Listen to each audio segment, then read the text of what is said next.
Taigi sveiki visi ir šiandien darau naują video vlogą, kurio tema yra pranešimas, tai jo ir šiandien kažkodėl filmuosiu su LPS-u. Ir čia aš, Melisa L2, ir atleiskit, kad mano kamera gali judėti. Tai va, ir tas pranešimas būtų, kad ta prasme pranešimas būtų dėl Room Tower, tai aš kelias galiu kartais filmuoti su LPS-u, nes mane užnervins rodyti savo veidą, feisą, ta prasme. Tai jo. Ir pranešimas būtų apie Room Tower.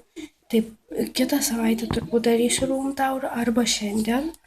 Tai va, toks mano pranešimas. Tai jo. Ir tikiuosi jums patiko, laikinkit, prenumeruokit ir rašykite komentarus. Ačiū, kad žiūrėjot mano video vlogą, tikiuosi jums patiko ir ate. Ate.